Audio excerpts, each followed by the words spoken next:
Hello दोस्तों, नमस्कार। मैं कमलेश कुमार आप सभी का बहुत बहुत स्वागत करता हूं अपने यूट्यूब चैनल KRC, जहां सिलेक्शन एग्जिट है।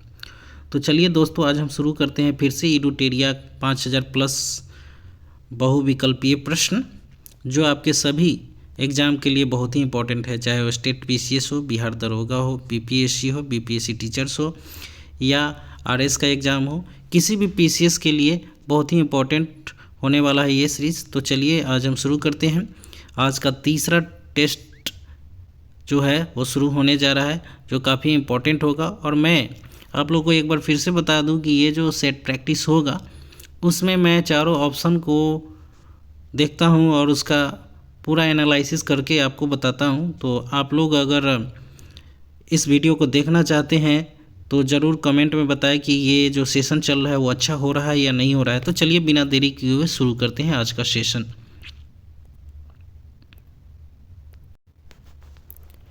आज का पहला क्वेश्चन है, देश निम्नलिखित में से कौन सा सहायक संधि की विशेषता नहीं है। ठीक है, निम्नलिखित में कौन सा सहायक संधि की विशेषता नहीं है।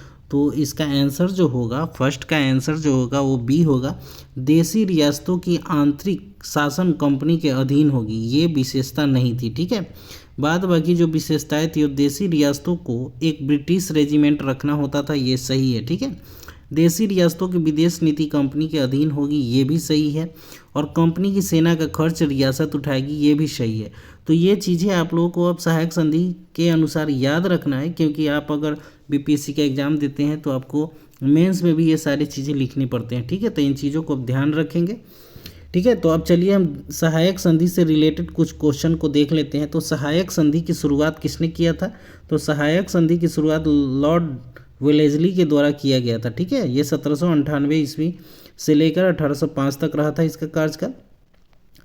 तो लॉर्ड वेलेस्ली से पूर्व भी सहायक संधि की शुरुआत जो था वो फ्रांसीसी गवर्नर डुप्ले के द्वारा किया गया था। BBI क्वेश्चन है। ठीक है, तो आगे सहायक संधि स्वीकार करने वाले कुछ देशी रियासत थे, उसका मैं 4-5 एग्जाम्पल देता हूँ। जैसे कि हैदराबाद 1798 में सहायक संधि स्वीकार किया था। उसके बाद मैसूर था, तंजौर था, पेशवा था, बहुत ऐसे देशी रियासत थे। लेकिन एक नोट में याद रखेंगे आप लोग कि इंदौर का जो होलकर था उसने सहायक संधि स्वीकार करने से इनकार कर दिया था। ठीक है, और लॉर्ड वेलेस्ली से एक और फैक्ट हम याद रखेंगे कि लॉर्ड वेलेस्ली के शासनकाल में ही चौथा आंग्ल मैसूर युद्ध हुआ था। चौथा आंग्ल मैसूर युद्ध हुआ था, कब हुआ था? 1799 में, जिसमें टीपू सुल्तान की मृत्यु हो गई थी। ठीक है, तो ये फैक्ट याद रखेंगे। चलिए आज हम दूसरे क्वेश्चन की तरफ बढ़ते हैं। दूसरा क्वेश्चन है आज का, निम्न में से किस समाचार पत्र पर वर्नाक्यूलर प्रेस एक्ट के तहत कार्रवाई की गई थी? ठीक है, कार्रवाई की गई। तो इसका आंसर, दो का आंसर जो होगा वो होगा बी, भारत मिहिर। क्या होगा? भारत मिहिर था, जो वर्नाक्यूलर प्रेस एक्ट के तहत कार्रवाई की गई थी। तब इसके बारे में पढ़ते हैं कि वर्नाक्यूलर प्रेस एक्ट जो था वो किसके शासनकाल में था। तो वर्नाक्यूलर प्रेस एक्ट जो था 1878 में लिट्टन ने भारतीय समाचार पत्र पर प्रतिबंध लगा दिया था। Vernacular press act Lord Lytton ने 1878 में भारतीय समाचार पत्र पर प्रतिबंध लगाया था। ठीक है, इस एक्ट के तहत। और इस ऑप्शन में पायनियर के बारे में है, तो पायनियर एक समाचार पत्र था जिसे 1878 में समर्थन किया। ठीक है, वर्नाक्यूलर प्रेस एक्ट का समर्थन किस पेपर ने किया था? तो पायनियर अखबार ने किया था। BBI क्वेश्चन है ये। आज का तीसरा क्वेश्चन होगा, इंडिपेंडेंस नामक समाचार पत्र किसके द्वारा प्रकाशित या संपादित किया गया था? इंडिपेंडेंस। तो 3 का आंसर जो होगा आपका वो ऑप्शन बी होगा, मोतीलाल नेहरू। ठीक है, मोतीलाल नेहरू ने इंडिपेंडेंस नामक पुस्तक लिखी थी। ठीक है, चित्तरंजन दास के द्वारा पुस्तक लिखा गया था India for Indians. India for Indians पुस्तक के लेखक चित्तरंजन दास थे। और जवाहरलाल नेहरू ने भी बहुत सारे बुक लिखे थे, जिनमें आपको डिस्कवरी ऑफ इंडिया बहुत ही इंपॉर्टेंट है, ग्लिम्पसेज ऑफ वर्ल्ड हिस्ट्री और मेरी कहानी, ये जवाहरलाल नेहरू का लिखा हुआ बुक है। ठीक है, चलिए आगे बढ़ते हैं चौथे नंबर क्वेश्चन की तरफ। बाल हत्या प्रथा किस प्रेसिडेंसी में अधिक थी? ठीक है, बाल हत्या प्रथा किस प्रेसिडेंसी में अधिक थी? तो चौथा का आंसर जो होगा वो सी हो जाएगा, बंगाल में सबसे ज़्यादा बाल हत्या प्रथा थी। ठीक है, नेक्स्ट है आज का 5वां क्वेश्चन, रेशमी रुमाल षड्यंत्र किससे संबंधित है? रेशमी रुमाल बहुत ही इंपॉर्टेंट क्वेश्चन है और नया क्वेश्चन है। रेशमी रुमाल षड्यंत्र किससे संबंधित है? तो इसका आंसर जो होगा 5 का ऑप्शन बी होगा, मौलवी उबैदुल्ला सिंधी। मौलवी उबैदुल्ला सिंधी, ठीक है। और यहाँ पर आपको ऑप्शन ए में एक नाम आ रहा है मौलवी अहमदुल्ला। इससे रिलेटेड 2 फैक्ट मैं आपको बता दूं कि मौलवी अहमदुल्ला जो थे 1857 की क्रांति के समय फैजाबाद से इन्होंने लड़ाई लड़ी थी, ठीक है। और उस समय अंग्रेज़ जो था वो कौन था? कर्नल नील था। फैजाबाद से किसने लड़ा था? मौलवी अहमदुल्ला जी ने, ठीक है। नेक्स्ट है आज का छठा क्वेश्चन, असहयोग आंदोलन के लिए प्रस्ताव किस कांग्रेस अधिवेशन में पारित किया गया था? ठीक है, तो असहयोग आंदोलन पिछले सेट में भी आपने देखा होगा। असहयोग आंदोलन के लिए प्रस्ताव जो था वो नागपुर अधिवेशन, ऑप्शन सी इज राइट होगा इसका। नागपुर अधिवेशन कब हुआ था? 1920 में हुआ था, ठीक है। उसी में ये प्रस्ताव पारित किया गया था। आगे बढ़ते हैं हम लोग। नेक्स्ट है आपका 7वां नंबर क्वेश्चन जो है, निम्नलिखित में कौन परिस्थिति तंत्र के विषय में सही नहीं है? ठीक है, तो 7 का आंसर जो होगा, 7 का आंसर ए होगा, यह एक बंद तंत्र होता है। ये गलत है। बाद बाकी तीनों ऑप्शन को हम देखते हैं, इसकी अपनी उत्पादकता होती है, ये सही है। यह एक प्राकृतिक संसाधन तंत्र होता है, ये भी सही है। और यह एक कार्यशील इकाई है, ये भी सही है, ठीक है।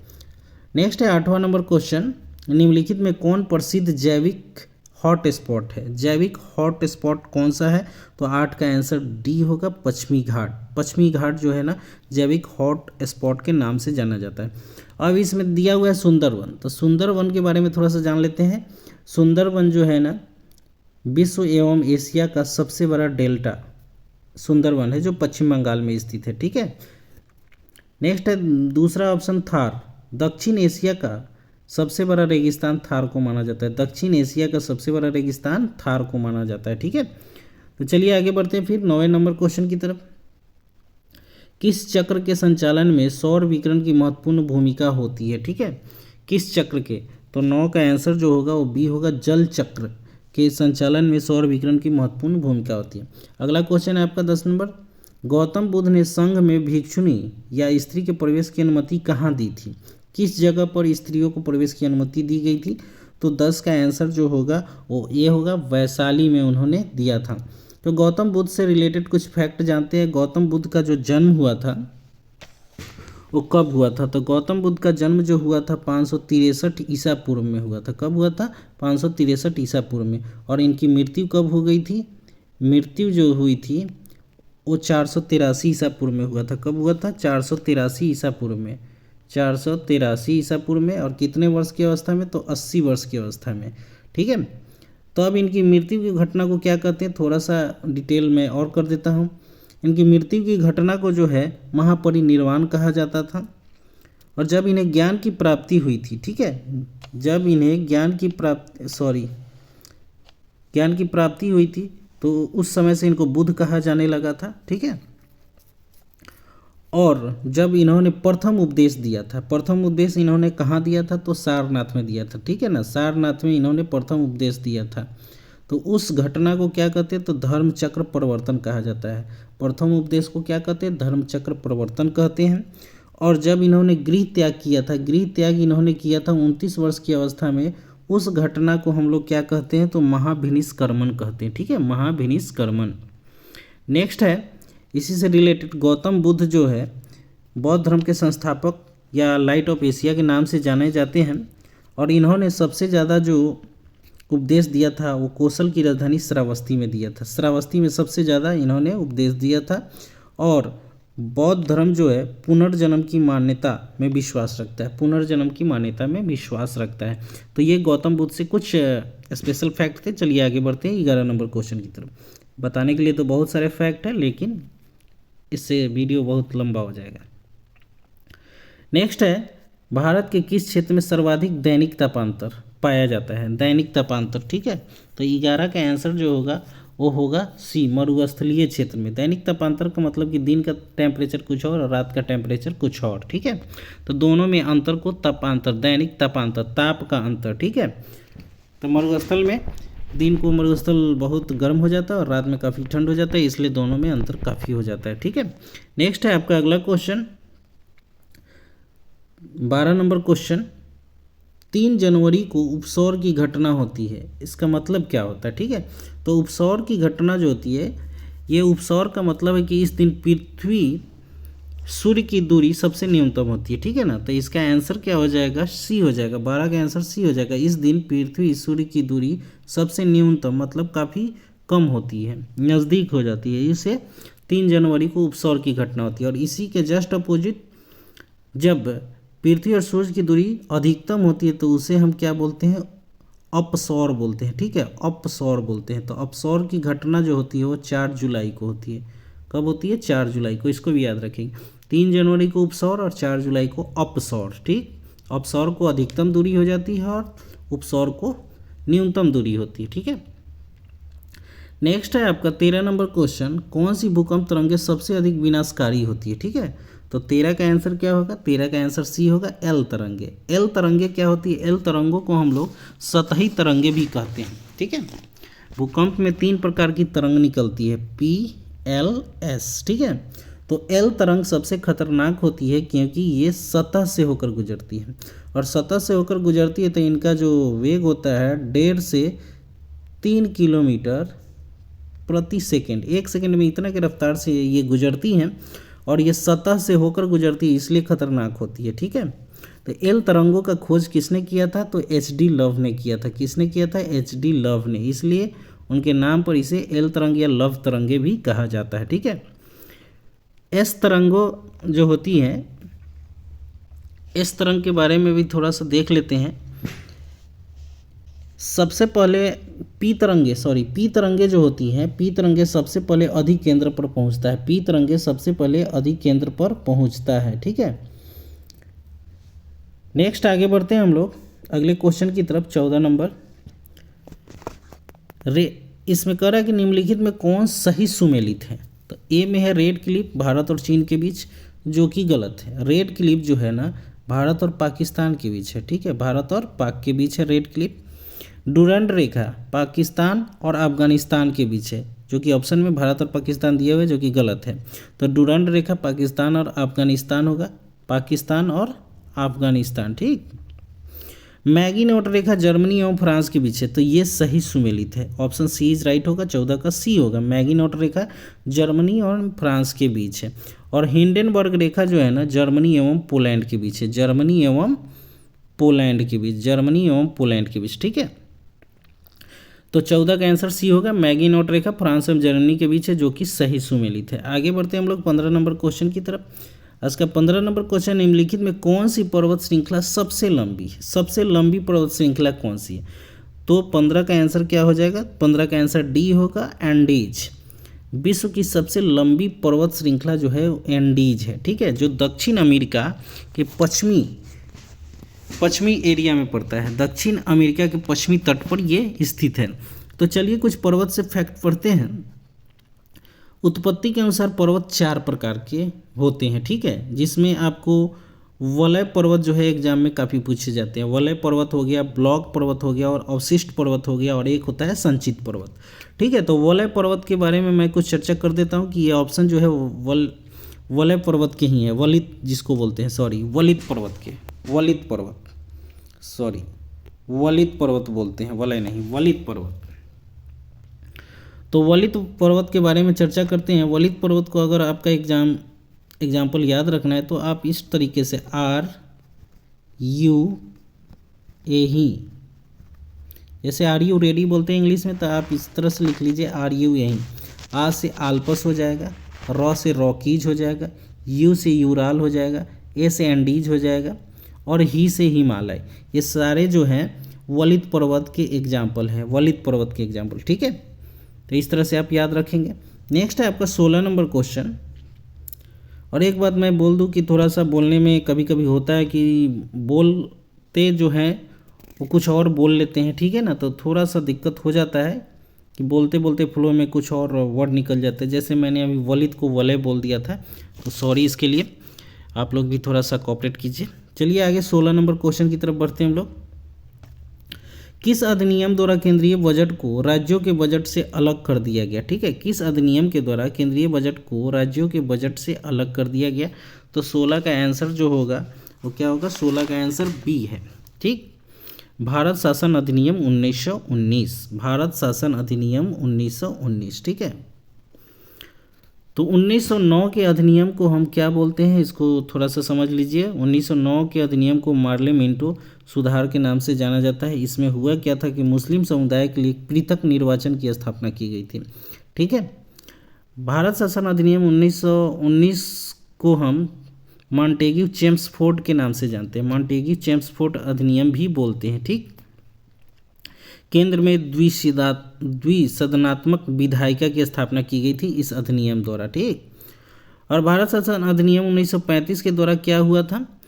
तो इस अधिनियम के द्वारा प्रांतों में द्वैध शासन को खत्म कर दिया गया था और केंद्र में द्वैध शासन की स्थापना की गई थी। ठीक है, नेक्स्ट आगे बढ़ते हैं हम लोग 17 नंबर क्वेश्चन की तरफ। निम्नलिखित में से किस योजना के आधार पर संविधान सभा का गठन हुआ था? किस योजना के आधार पर संविधान सभा का गठन हुआ था? तो कैबिनेट मिशन योजना, option A is right answer. ठीक है, तो कैबिनेट मिशन भारत कब आया था? तो 1946 में आया था, आपको याद होगा 1946 में। इसके कितने सदस्य थे? तो सदस्य कितने थे? 3 सदस्य थे। ठीक है, 3 सदस्य थे, AB अलेक्जेंडर, पैथिक लॉरेंस और कौन था? स्टेपफोर्ड क्रिप्स। ये तीनों जो थे कैबिनेट मिशन के सदस्य थे, 3 सदस्यीय आया था। ठीक है, अब इस ऑप्शन में आपका दिया हुआ है ली कमीशन। तो ली कमीशन की स्थापना कब हुई थी? तो 1923 में हुआ था। ली कमीशन की स्थापना 1923 में, हंटर कमीशन 1919 में, जालियांवाला बाग हत्याकांड के लिए ये किया गया था। और ली कमीशन था जो संघ लोक सेवा आयोग का जो सिफारिश किया था स्थापना के लिए, उसी के बारे में। और क्रिप्स मिशन जो था 1942 में। ठीक है, इसकी स्थापना हुई थी। आगे बढ़ते हैं हम लोग 18 नंबर क्वेश्चन 19 नंबर क्वेश्चन की तरफ। निम्नलिखित में कौन सा कथन सही है? ठीक है, नंबर 1, जब राज्य में राष्ट्रपति शासन लागू हो तो संसद को संबंधित राज्य के लिए राज्य सूची पर कानून बनाने की शक्ति प्राप्त हो जाती है। ये 19 का जो है ये नंबर 1 सही है। दूसरा, राष्ट्रपति शासन के उपरांत भी संसद द्वारा बनाया गया कानून प्रभावी रहता है, तो ये भी सही है, बिल्कुल सही है। तो 19 का आंसर क्या हो जाएगा? ऑप्शन सी, 1 और 2 दोनों सही है। ठीक है, तो राष्ट्रपति शासन के बारे में थोड़ा सा जान लेते हैं। राष्ट्रपति शासन जो होता है अनुच्छेद 356 के अनुसार लगाया जाता है। अनुच्छेद 356 के अनुसार किसी भी राज्य में लगाया जाता है। ऐसा क्यों किया जाता है? जब संवैधानिक तंत्र फेल हो जाते हैं, ठीक है, तो इस स्थिति में राष्ट्रपति जो है 356 का प्रयोग करता है। राष्ट्रपति शासन की जो न्यूनतम अवधि होती है मात्र 2 माह होता है। ठीक है, 2 माह के लिए होता है, लेकिन जब इसे बढ़ाना हो तो संसद से अनुमोदित करके इसे 6 माह तक बढ़ा सकते हैं, 6 माह तक बढ़ा सकते हैं। और अधिकतम जो इसका जो अधिकतम ये 3 वर्ष के लिए लगाया जा सकता है। अधिकतम जो होता है 3 वर्ष के लिए इसे हम लगा सकते हैं। ठीक है, अगर इससे भी ज़्यादा अगर राष्ट्रपति शासन लागू करना हो तो हमें संविधान संशोधन करना पड़ता है। ठीक, तो चलिए इस फैक्ट से थोड़ा और जान लेते हैं हम लोग कि सबसे पहले जो है राष्ट्रपति शासन जो है कहाँ लगा था? तो सबसे पहले पंजाब में लगा था। कब लगा था? तो 1951 में। ठीक है, और सबसे ज़्यादा बार कहाँ लगा है? तो जम्मू एंड कश्मीर में। ठीक, जम्मू और कश्मीर में लगा है 6 वर्ष, 6 वर्ष 2 माह 20 दिन लगा है, 6 वर्ष 2 माह 20 दिन। सबसे अधिक बार 1990 से 96 के बीच लगा था, 1990 से 96 के बीच ही लगा था। ठीक है, और सबसे ज़्यादा बार अभी तक राष्ट्रपति शासन जो लगा है यूपी और मणिपुर में सबसे अधिक बार लगा है। तो ये फैक्ट को याद रखेंगे, यूपी और मणिपुर में सबसे ज़्यादा बार लगा है। आगे बढ़ते हैं हम लोग नेक्स्ट क्वेश्चन की तरफ। 20 नंबर क्वेश्चन है आज का। अनुच्छेद 54 का संबंध निम्नलिखित में से किससे है? तो अनुच्छेद 54 का संबंध जो है राष्ट्रपति के निर्वाचन से संबंधित है। राष्ट्रपति के निर्वाचन से option A is right, option A is right. राष्ट्रपति के पदावधि, अब यहाँ पर दिया हुआ है राष्ट्रपति के पदावधि, पदावधि मतलब पद की अवधि कितनी होती है? 5 वर्ष होती है। तो ये अनुच्छेद 56 में दिया गया है, अनुच्छेद 56 में ये बताया गया है। उपराष्ट्रपति के निर्वाचन की रीति, तो उपराष्ट्रपति का जो निर्वाचन होता है उसकी रीति के बारे में बताया गया अनुच्छेद 66 के 1 में, ठीक है। और राष्ट्रपति का शपथ जो है अनुच्छेद 60 के तहत होता है। राष्ट्रपति का शपथ जो होता है अनुच्छेद 60 के तहत होता है। तो सारे ऑप्शन को मैंने बता दिया। ऐसे राष्ट्रपति से बहुत सारे फैक्ट हैं, थोड़ा सा एक बार देख लेते हैं। अनुच्छेद 52 के अनुसार राष्ट्रपति होगा, भारत का एक राष्ट्रपति होगा अनुच्छेद 52 में। अनुच्छेद 53 में क्या है, कार्यपालिका शक्ति जो है राष्ट्रपति में निहित होगी। और अनुच्छेद 54 क्या है, राष्ट्रपति के निर्वाचन से संबंधित है। और अनुच्छेद 55 में क्या है, राष्ट्रपति के निर्वाचन का जो है उसमें दिया गया है कि किस अनुसार राष्ट्रपति का निर्वाचन किया जाता है। एकल संक्रमणीय मत पद्धति के द्वारा जो होता है राष्ट्रपति का निर्वाचन होता है, वो अनुच्छेद 55 में बताया गया है। अनुच्छेद 56 में क्या है, तो अभी मैंने बताया अनुच्छेद 56 में उसकी पद अवधि है, पद की अवधि है। अनुच्छेद 58 में जो है राष्ट्रपति कौन आदमी बन सकता है, उसके लिए क्या क्या जरूरी है, तो भारत का नागरिक होना चाहिए, 35 वर्ष कम से कम उम्र होनी चाहिए, लोकसभा का सदस्य बनने योग्य होना चाहिए, ठीक है, पागल या दिवालिया नहीं होना चाहिए, किसी लाभ के पद पर नहीं होना चाहिए। तो ये है राष्ट्रपति के क्राइटेरिया, ठीक है।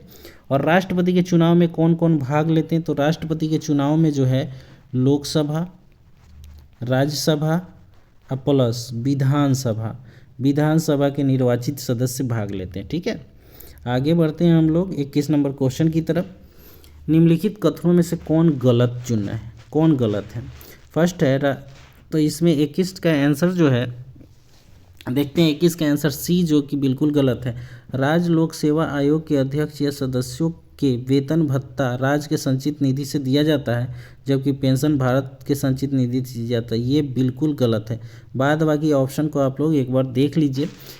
राज्य लोक सेवा आयोग के सदस्यों और अध्यक्ष की नियुक्ति राज्यपाल के द्वारा की जाती है, बिल्कुल सही है, इसको याद रखेंगे। राज्य लोक सेवा आयोग के सदस्यों और अध्यक्ष की नियुक्ति कौन करेगा, तो राज्यपाल करता है, ठीक है।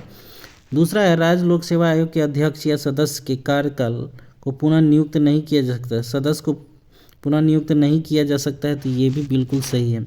और चौथा है, राज्य लोक सेवा आयोग के सदस्यों और अध्यक्ष को उसके पद से हटाने की शक्ति राज्यपाल के पास नहीं है, ठीक है, ये भी सही है, क्योंकि राज्यपाल नहीं हटा सकता, इसको हटाता कौन है, राष्ट्रपति हटाता है, ठीक है, राष्ट्रपति हटाता है। तो ये तीनों सही है, सी ऑप्शन बिल्कुल गलत है। तो 21 का आंसर सी होगा।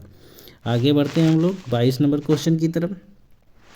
तो 22 नंबर क्वेश्चन, वित्त आयोग के संबंध में निम्न कथनों पर विचार कीजिए। फर्स्ट है, वित्त आयोग में एक अध्यक्ष पद और 2 सदस्य होते हैं, जो कि बिल्कुल गलत है, ठीक है, जो कि बिल्कुल गलत है। दूसरा है, इनका कार्यकाल राष्ट्रपति के आदेश के तहत तय होता है, तो ये सही है, ठीक है, 5 वर्ष होता है, जो राष्ट्रपति ही निर्धारित करता है। और तीसरा, इनकी पुनर्नियुक्ति नहीं हो सकती है, इनकी पुनर्नियुक्ति नहीं हो सकती है, तो ये भी गलत है, ठीक है, ये भी गलत है। हो सकती है, पुनर्नियुक्ति क्यों नहीं हो सकती है, तो इसका आंसर जो होगा ऑप्शन बी होगा। 22 का आंसर क्या होगा, option B, option B is right answer होगा, ठीक है। तो वित्त आयोग से संबंधित थोड़ा सा फैक्ट जानते हैं। वित्त आयोग अनुच्छेद 280 के तहत राष्ट्रपति जो है ना, इसका वित्त आयोग का गठन जो है ना राष्ट्रपति के द्वारा 280 अनुच्छेद के तहत होता है, ठीक है। और इसका कार्यकाल जो होता है 5 वर्ष का होता है।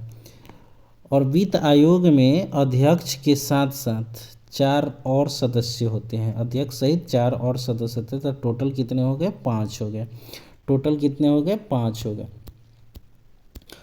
और वर्तमान में जो है ना अभी वित्त आयोग के जो अध्यक्ष है, और थोड़ा सा मैं भूल रहा हूँ, अरविंद पनगरिया जी ही हैं। आप लोग इसे थोड़ा सा ध्यान दीजिएगा, करेंट का क्वेश्चन है। लेकिन इसके प्रथम वित्त आयोग के प्रथम जो अध्यक्ष थे केसी नियोगी जी थे, और अभी वर्तमान में अरविंद पनगरिया ही हैं। आप लोग थोड़ा सा देख के कमेंट में बताइएगा अभी वर्तमान में वित्त आयोग के अध्यक्ष कौन है, ठीक है। नेक्स्ट आगे बढ़ते हैं हम लोग 23 नंबर क्वेश्चन की तरफ। निम्न में कौन आरबीआई की मौद्रिक नीति के मात्रात्मक उपकरण है, मौद्रिक नीति के मात्रात्मक उपकरण है, तो 23 का आंसर डी होगा, ठीक है, 23 का आंसर डी होगा। 1, 2, 3 वैधानिक तरलता अनुपात, ठीक है, नगद आरक्षित अनुपात एवं खुले बाजार की क्रिया, ये तीनों जो है आरबीआई की मौद्रिक नीति के मात्रात्मक उपकरण है, ठीक है, इसको मापते हैं, ठीक है। आगे बढ़ते हैं हम लोग 24 नंबर क्वेश्चन की तरफ। प्रधानमंत्री किसान संपदा योजना का मुख्य उद्देश्य क्या है? ठीक है, बीबीआई क्वेश्चन है। प्रधानमंत्री किसान संपदा योजना का मुख्य उद्देश्य है खाद्य प्रसंस्करण को बढ़ावा देना। ऑप्शन सी इज राइट, खाद्य प्रसंस्करण को बढ़ावा देना। तो प्रधानमंत्री किसान संपदा योजना की शुरुआत कब से हुई थी?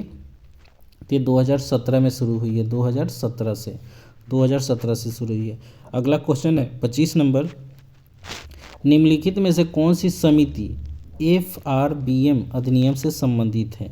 ठीक है, FRBM से अधिनियम से संबंधित है, इसका आंसर होगा NK सिंह समिति। Option D is right. तो FRBM क्या है? FRBM जो है ना, वित्तीय दायित्व एवं बजट प्रावधान है। वित्तीय दायित्व एवं बजट का प्रबंधन है, वित्तीय दायित्व एवं बजट प्रबंधन के बारे में इस समिति के द्वारा काम किया जाता है, और इसके जो अभी अध्यक्ष हैं वो NK सिंह हैं, इस समिति के अध्यक्ष। ठीक है, आगे बढ़ते हैं 26 नंबर क्वेश्चन की तरफ। निम्नलिखित में से कौन सा संस्थान न्यूनतम समर्थन मूल्य MSP का मतलब क्या होता है? मिनिमम सपोर्ट्स प्राइस, ठीक है ना, मिनिमम सपोर्ट्स प्राइस के बारे में भारत सरकार को सिफारिश करता है। कौन करता है? तो कृषि लागत एवं मूल्य आयोग, कृषि लागत एवं मूल्य आयोग। ठीक है, कृषि लागत एवं मूल्य आयोग। इसमें ऑप्शन ए में है नीति आयोग। तो नीति आयोग का गठन कब हुआ था? तो नीति आयोग का जो है ना, योजना आयोग के नया नाम दिया गया था। योजना आयोग का गठन 1950 में हुआ था, लेकिन नीति आयोग उसी का नया नाम पड़ा 1 जनवरी 2015 को। ठीक है, इस चीज़ को याद रखेंगे, नीति आयोग का नाम पड़ा 1 जनवरी 2015 को। नाबार्ड की स्थापना कब हुई थी? तो नाबार्ड की स्थापना जो है ना 12 जुलाई 1982 को हुआ था। नाबार्ड एक कृषि बैंक है। ठीक है, कृषि के लिए ये लोन वगैरह देती है नाबार्ड। नेक्स्ट आगे बढ़ते हैं हम लोग। सीता अध्यक्ष का संबंध था। सीता अध्यक्ष जो था ना, एक भूमि कर विभाग था। ये ऑप्शन सी इज राइट होगा, 27 का सी होगा। सीता अध्यक्ष भूमि मौर्य काल से संबंधित है। सीता अध्यक्ष की भूमि कर का एक विभाग था। ठीक है, आगे बढ़ते हैं हम लोग। नेक्स्ट आपका अगला क्वेश्चन है 28 नंबर, कश्मीर के क्षेत्रीय इतिहास का सजीव वर्णन मिलता है किस बुक से? ठीक है, तो उस बुक का नाम है राजतरंगिणी। ऑप्शन डी, राजतरंगिणी जो है पुस्तक वो कल्हण जी ने लिखा था। किसने लिखा था? कल्हण ने लिखा था। और कल्हण किसके दरबार में रहते थे? तो श्री हर्ष के दरबार में। किसके दरबार में? श्री हर्ष के दरबार में। ठीक है, अब इसमें बुक का नाम है तुगलकनामा। तुगलकनामा पुस्तक किसने लिखा था? तो तुगलकनामा पुस्तक जो लिखा था अमीर खुसरो जी ने लिखा था। किसने लिखा था? अमीर खुसरो ने लिखा था। किताबुल हिंद किसने लिखा था? तो किताबुल हिंद लिखा था अलबरूनी ने। अलबरूनी ने अरबी भाषा में किताबुल हिंद लिखा था। और किताबुल रेहला जो पुस्तक लिखा था इब्न बतूता ने लिखा था, जो उसका यात्रा वृत्तांत है, जो मोहम्मद बिन तुगलक के दरबार में आया था। ठीक है, आगे बढ़ते हैं हम लोग। नेक्स्ट क्वेश्चन है आपका 29 नंबर क्वेश्चन, सिजदा एवं पैबोस प्रथा की शुरुआत किसने किया था? सिजदा एवं पैबोस प्रथा की शुरुआत बलबन के द्वारा किया गया था। ये ऑप्शन बी इज राइट होगा। ठीक है, सिजदा एवं पैबोस प्रथा की शुरुआत बलबन के द्वारा किया गया था। तो सिजदा होता क्या था? सिजदा का मतलब होता है कि दरबार में राजा को झुककर सलाम करना। राजा को झुककर सलाम करने की प्रथा को सिजदा बोलते हैं। और पैबोस का मतलब होता था कि दंडवत प्रणाम करना राजा को और उसके अंगूठे को चूमना। ठीक है, पैरों को चूमना होता था। तो पैबोस का मतलब पैरों को चूमना और सिजदा का मतलब झुककर सलाम करना। ठीक, ये शुरू किया था बलबन ने। बलबन कौन था? जो गुलाम वंश का ही एक शासक था। गुलाम वंश का ही शासक था, जो 1266 में राजा बना था। 1266 में राजा बना था। आगे बढ़ते हैं हम लोग। उत्बी, नेक्स्ट है 30 नंबर क्वेश्चन, उत्बी कौन था? तो उत्बी एक जो था ना इतिहासकार था। उत्बी क्या था? एक इतिहासकार था। ऑप्शन ए सही होगा इसका। और यह जो है ना मोहम्मद गजनवी के दरबार में रहता था। मोहम्मद गजनवी के दरबार में रहता था। ठीक है, नेक्स्ट आगे बढ़ते हैं 31 नंबर क्वेश्चन, शेरशाह के बारे में कौन सा कथन असत्य है? असत्य पूछ रहा है। तो 31 का आंसर क्या होगा? 31 का आंसर सी होगा। शेरशाह का मकबरा दिल्ली में है, जो कि बिल्कुल गलत है। शेरशाह का मकबरा कहाँ है? तो सासाराम में, बिहार के सासाराम में है, रोहतास जिले के सासाराम में स्थित है। तो इसका सत्य कौन कौन है, ये तीनों सत्य हैं, ए बी और डी सत्य है, तो इसको भी एक बार पढ़ लीजिए। शेर शाह ने बिलग्राम युद्ध विजय के बाद द्वितीय अफगान राज्य की स्थापना दिल्ली पर की। ठीक है। शेर शाह ने उपज का 1/3 भाग कर के रूप में निर्धारित किया था। और शेर शाह के द्वारा भूमि की पैमाइश हेतु सन की डंडी सिकंदरी गज का प्रयोग किया गया। तो ये तीनों सही है। ठीक है। और शेर शाह ने बिलग्राम या कन्नौज का युद्ध जो लड़ा था वो 1540 में लड़ा था और उसके बाद दिल्ली पर पूरी तरह से अफगान राज्य की स्थापना कर दी थी। और इसने एक और युद्ध लड़ा था हुमायूं के साथ, चौसा का युद्ध। चौसा का युद्ध भी लड़ा था 1539 में। ठीक है। आगे बढ़ते हैं हम लोग, 32 नंबर क्वेश्चन देखते हैं। किस प्रसिद्ध शासक के द्वारा अमुक्त माल्याद लिखी गई थी? अमुक्त माल्याद एक पुस्तक है जो तेलुगु भाषा में लिखी गई है। ये कृष्णदेव राय जी ने लिखा था। कृष्णदेव राय जी ने तेलुगु भाषा में अमुक्त माल्याद पुस्तक की रचना की थी। तो कृष्णदेव राय के दरबार में जो था ना, एक पुर्तगाली यात्री आया था, उसका नाम था बारबोसा। बारबोसा पुर्तगाली यात्री आया था। बारबोसा किसके दरबार में? कृष्णदेव राय के दरबार में। ठीक है। नेक्स्ट आगे बढ़ते हैं हम लोग, 33 नंबर क्वेश्चन।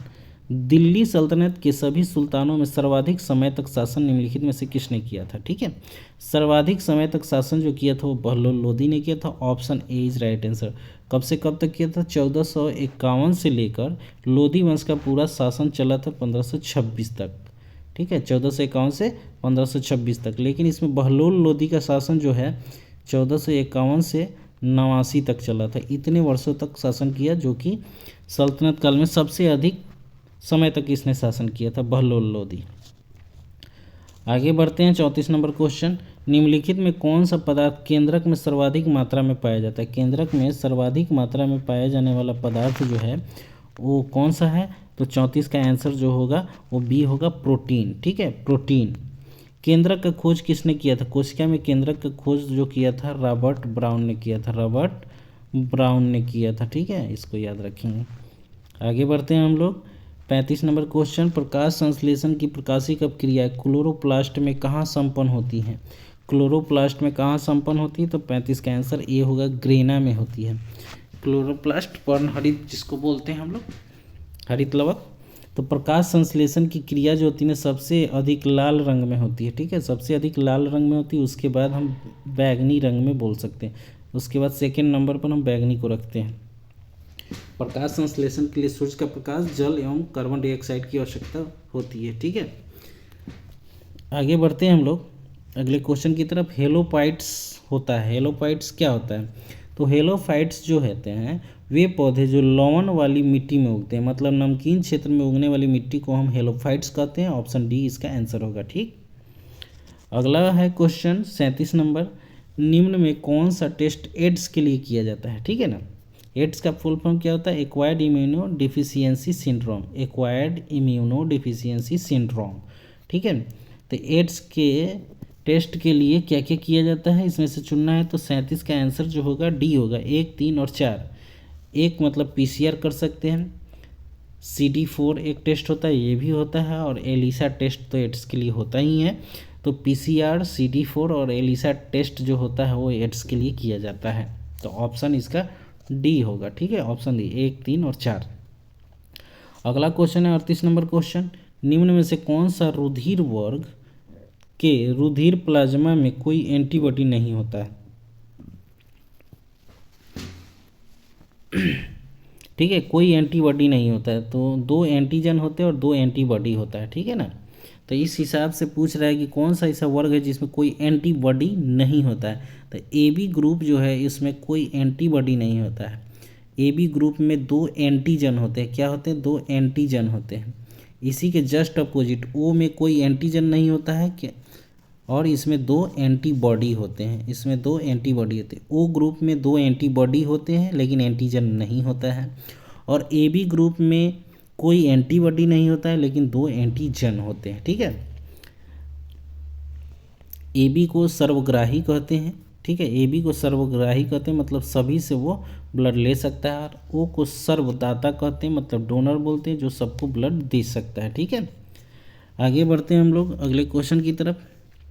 39 क्वेश्चन है। ट्रिपल वैक्सीन DPT में कौन सा एक नहीं है? मतलब डीपी टीका जो टीका बच्चों को लगाया जाता है, तो इस चारों ऑप्शन में से कौन सा नहीं है? तो डिप्थीरिया सही है, परटूसिस सही है, टिटनेस सही है, पीलिया नहीं होगा। ठीक है, डी से डिप्थीरिया, पी से परटूटिस, मतलब इसको हम काली खांसी बोलते हैं, काली खांसी इसका हिंदी हो गया, और टी से टिटनेस हो गया।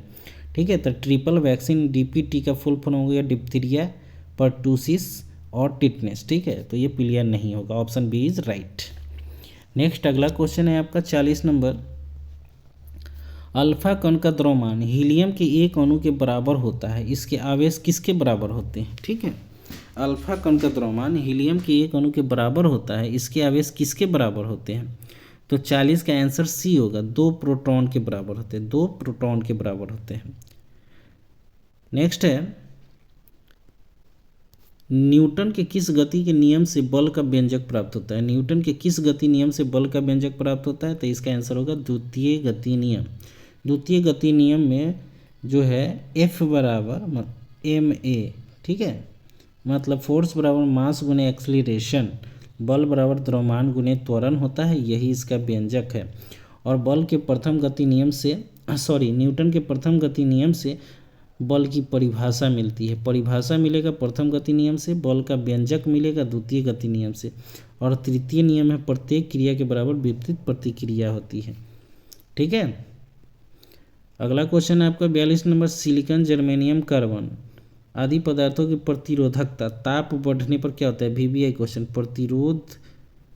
प्रतिरोधकता ताप जब बढ़ेगा तो सिलिकॉन, जर्मेनियम और कार्बन पर क्या प्रभाव पड़ेगा? तो उनकी प्रतिरोधकता बढ़ने पर वो घट जाती है। ठीक है ना, सिलिकॉन, जर्मेनियम, कार्बन आदि पदार्थों की प्रतिरोधकता ताप बढ़ने पर क्या होगी? तो घट जाती है। ताप बढ़ेगा तो उसकी प्रतिरोधकता क्या होती है? घट जाती है। अगला पॉइंट है 43 नंबर क्वेश्चन। निम्न में से किस तत्व का सर्वाधिक समस्थानिक है? तो सर्वाधिक समस्थानिक जो है वो पोलोनियम का है, ऑप्शन डी। ठीक है, सर्वाधिक समस्थानिक, समस्थानिक क्या होता है? वैसे तत्व जिनकी परमाणु संख्या समान, ठीक है, लेकिन परमाणु द्रव्यमान भिन्न भिन्न होता है, उसे हम समस्थानिक बोलते हैं। ठीक है, तो पोलोनियम के सर्वाधिक समस्थानिक है। अगला पॉइंट है, हाइड्रोजन को जलाने से क्या बनेगा? हाइड्रोजन को जलाने से क्या बनेगा? तो हाइड्रोजन को जलाने से पानी बनेगा। हाइड्रोजन H2O जल होता है। ठीक है ना, तो हाइड्रोजन को जलाएंगे जब हम ऑक्सीजन के साथ, तो क्या बनाएगा? पानी बना देगा, H2O बना देगा, जल बना देगा। नेक्स्ट है आपका 45 नंबर। ग्रेफिन होता है, ग्रेफिन क्या होता है? तो ग्रेफिन जो होता है कार्बन का नैनो प्रतिरूप है, ग्रेफिन कार्बन का नैनो प्रतिरूप है। नेक्स्ट है 46 नंबर क्वेश्चन। विश्व रक्तदान दिवस कब मनाते हैं? विश्व रक्तदान दिवस जो है ना 14 जून को मनाते हैं, 14 जून को विश्व रक्तदान दिवस मनाते हैं। अगला क्वेश्चन है 47 नंबर क्वेश्चन। निम्नलिखित को सुमेलित कीजिए। प्लाज्मा अनुसंधान कहाँ है? तो प्लाज्मा अनुसंधान जो है गांधीनगर में, ये सही है। राष्ट्रीय समुद्र विज्ञान संस्थान कहाँ है? तो समुद्र विज्ञान संस्थान जो है ना वो पणजी में है, बी का 4 होगा। ठीक है, और केंद्रीय खाद्य प्रौद्योगिकी अनुसंधान, तो खाद्य प्रौद्योगिकी अनुसंधान जो है वो मैसूर में है। ठीक है, तो सी का 2 हो जाएगा। और भारतीय मौसम विज्ञान संस्थान कहाँ है? तो वो दिल्ली में है, तो डी का सी हो जाएगा। ठीक है, तो ये इसका आंसर 47 का डी हो जाएगा, 47 का डी हो जाएगा। प्लाज्मा अनुसंधान गांधीनगर, राष्ट्रीय समुद्र विज्ञान संस्थान तो पणजी में, केंद्रीय खाद्य प्रौद्योगिकी अनुसंधान संस्थान मैसूर में, और भारतीय मौसम विज्ञान संस्थान दिल्ली में। ठीक है, नेक्स्ट है आगे, पंचरात्र का संबंध किस धर्म से है? पंचरात्र का संबंध किस धर्म से है? ठीक है, तो 48 का आंसर जो होगा वो ये होगा, वैष्णव धर्म से है, वैष्णव धर्म से संबंधित है पंचरात्र। आगे है अगला क्वेश्चन 49 नंबर। एकमात्र भारतीय जिससे रसायन के क्षेत्र में नोबेल पुरस्कार प्रदान किया गया था, तो वो है ऑप्शन ए वेंकटरमन रामकृष्ण। वेंकटरमन रामकृष्ण को जो है 2009 में जो है रसायन के क्षेत्र में नोबेल प्राइज़ मिला था। नोबेल प्राइज़, तो नोबेल प्राइज़ की शुरुआत कब से हुई थी? नोबेल प्राइज़ की शुरुआत जो है ना 1901 से शुरू हुआ था। स्वीडन के जो इंजीनियर थे अल्फ्रेड नोबेल, उन्हीं के नाम पर नोबेल पुरस्कार की शुरुआत हुई थी। ठीक है, नोबेल पुरस्कार 6 क्षेत्रों में दिया जाता है और अर्थशास्त्र का नोबेल प्राइज़ जो है 1969 से शुरू हुआ था। नेक्स्ट है आज का लास्ट क्वेश्चन 50 नंबर। भारतीय नौसेना की पहली महिला पायलट लेफ्टिनेंट शिवांगी स्वरूप बनी, वो किस राज्य की रहने वाली है? तो शिवांगी स्वरूप जो है ना, वो बिहार की रहने वाली है। ठीक है, बिहार की। Option A is right. तो ये आज का सेशन था 50 क्वेश्चन का, जो आपके सारे एग्जाम के लिए बहुत ही इंपॉर्टेंट है। और मैं इस 50 से लगभग कम से कम 100 क्वेश्चन तो बना ही देता हूँ, या 100 से ज़्यादा भी होता होगा, क्योंकि मैं सारे ऑप्शन को डिटेलिंग कर रहा हूँ। तो आशा करता हूँ कि ऐसा सेशन आप लोगों को पसंद आ रहा होगा। अगर आ रहा है तो आप लोग ज़रूर कमेंट में बताइए कि सर ऐसे ही आगे भी सारे टेस्ट सीरीज़ को ऐसे ही कराते आइए, तो मैं आगे और मेहनत करूँगा। तो चलिए अब आगे पढ़ लेते हैं कुछ स्मरणीय तथ्य। ऋग्वेद, यह सबसे प्राचीन वेद है। इस वेद के ऋचाओं को पढ़ने वाले को होतृ कहा जाता है। इस वेद के तीसरी मंडल में गायत्री मंत्र का उल्लेख है। इस वेद के 9वें मंडल में सोम देवता का उल्लेख है। ठीक है, इस वेद के 10वें मंडल में 4 वर्ण ब्राह्मण, क्षत्रिय, वैश्य एवं शूद्र का उल्लेख है। इस वेद में इंद्र के लिए 250 और अग्नि के लिए 200 ऋचाओं की रचना की गई है। गोत्र शब्द का सर्वप्रथम उल्लेख इसी वेद में मिलता है और इस वेद में गाय के लिए अघन्य शब्द का प्रयोग किया गया है। तो ये था ऋग्वेद। अब आते हैं यजुर्वेद से रिलेटेड पढ़ लेते हैं। यजुर्वेद में के पढ़ने वालों को अधर्यु कहते हैं। यजुर्वेद जो है यज्ञों के नियमों, विधि विधानों का संकल्प मिलता है। यजुर्वेद इस वेद में बलिदान विधि का भी उल्लेख है। यजुर्वेद गद एवं पद वाला वेद है। ठीक है, सामवेद, अब सामवेद के बारे में, इसके ऋचाओं को पढ़ने वालों को उदात्री कहते हैं। उदात्री, इस वेद को भारतीय संगीत का जनक कहा जाता है। संगीत का जनक सामवेद को कहा जाता है। नेक्स्ट है अथर्ववेद। अथर्ववेद, इस वेद में सर्वप्रथम औषधि का उल्लेख मिलता है। सर्वप्रथम औषधि का उल्लेख अथर्ववेद में मिलता है। इसमें सभा एवं समिति को प्रजापति की 2 पुत्रियां कहा गया है, ये अथर्ववेद में कहा गया। ठीक है, सबसे बाद वाला वेद अथर्ववेद ही है। तो वेदों की संख्या 4 है, वेदांगों की संख्या 6 है, पुराणों की संख्या 18 है और उपनिषदों की संख्या जो है 108 है। ठीक है, तो ये था आज का सेशन। कैसा लगा आप लोग ज़रूर कमेंट बॉक्स में लिख के बताइएगा। तब तक के लिए धन्यवाद दोस्तों, शुभ रात्रि। आप लोग आराम कीजिए और अपने गोल के प्रति हमेशा लगे रहिए। जब तक जोड़ेंगे नहीं तब तक तोड़ेंगे नहीं, क्या वाला डायलॉग है, आप लोग मारते रहिए, लेकिन अपनी पढ़ाई को ज़रूर करते रहिए। ओके, फिर मिलते हैं अगले सेट के साथ। तब तक के लिए धन्यवाद। चैनल को ज़रूर सब्सक्राइब कीजिए, लाइक कीजिए और शेयर भी कीजिए।